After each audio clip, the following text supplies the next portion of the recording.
All right, we are live. Okay, yes, we are live. You put live on both Instagram and everybody, right? Well, good morning, everyone. Thank you all for being here. I always get excited talking about this. We've been building this thing for 4 years or so. Took a while. It was a lot more complicated than we initially thought it would be. This is what we built. My parents live 45 or 4,800 miles away from me, and they're getting pretty old, and it's concerning. So I wanted to get some sort of an assistant that could help me out with them. So we figured technology would be a good thing, to put to use. Or we could hire somebody to stay there with them. Eventually, that may be the case as well. So we went and we built it, for the Apple Watch. And then we thought, hey, it would be a good thing if we could also have something that kind of like a weather app that can forecast things. What's going to happen next, right? Is something that can occur here that we can maybe address and not let it happen. Right? The main thing that happens is like falls. When we get older, after the age of 65, our chances of falling are much greater. 1 in 4 adults, age of 65 and older, fall every year. It shortens people's lives. People die faster for falling. I'm sure you hear people breaking hips, wrists, necks. It's a bad problem that we bipeds have. So we went and we built that again. We built that too, okay? A forecaster. And then, so we have an assistant, we have a forecaster, but then we need somebody to say something, to do something about it. Like just knowing it's going to rain doesn't make you have an umbrella automatically, right?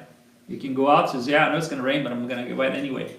Well, if you know there's a chance of you falling, it would be wonderful if we could tell you precisely what makes you think you're going to fall to address it. So that then you don't fall, right? Or what makes it think that maybe this looks like a stroke? So what do? Well, strokes, you go to the emergency room, right?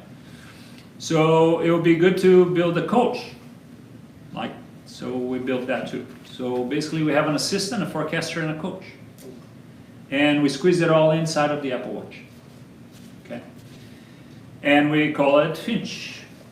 Now it's called Finch Q now because we injected some artificial intelligence into it, and Q is its agent, right? So, why have a dumb app when you can have an intelligent one, right? So Apple gave us this, and OpenAI gave us this, and we'll put it to use. And yet, Finch Q, who is actually for review with Apple to go in the App Store right now. We're going through the process of putting it on the App Store. So if you guys saw me installing hers, that's a beta test. You see how cumbersome it was. You had to get an email and this and that. Because it's a beta test. Once it goes on the App Store, it's like you would get a game on your watch or a time or whatever. It's just accept it, boom, docks to your watch. And then you gotta give it some permissions to make it work. So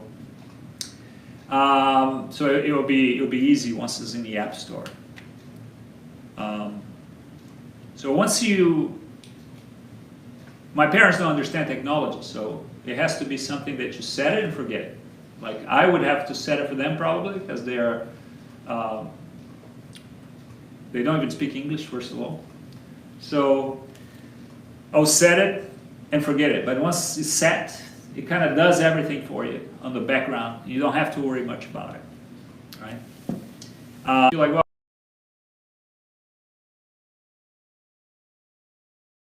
a forecaster and a coach. So I want to give you guys something to see if I can, make you understand. I'm going to share my watch with you on the screen to show you something that kind of demonstrates how we get to it. How do you get from having a watch on your wrist to being able to this itself, because it learns more about you. And then, and of course, we're going to be doing updates. We probably have 90% of the features not in. So there's a lot of features, but there's a lot more that we have planned. But we wanted to get this out so people can use it already. Okay. So if that's my phone, okay, that you see on the screen. So now I'm going to show you my watch. Okay. And that will connect to my watch in a second. There you go. So that's my watch. It's a regular watch. And this is John. Whatever it may be. So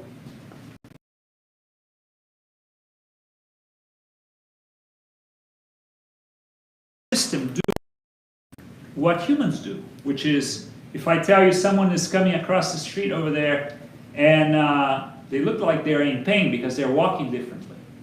And as physical therapists, we can say, oh, it looks like it's the left hip or the right knee or this or that. Why do we say that? It's because intuitively, humans can look at what happens when this happens and we say, that's a left hip that's not moving right. Or that's a drunk person.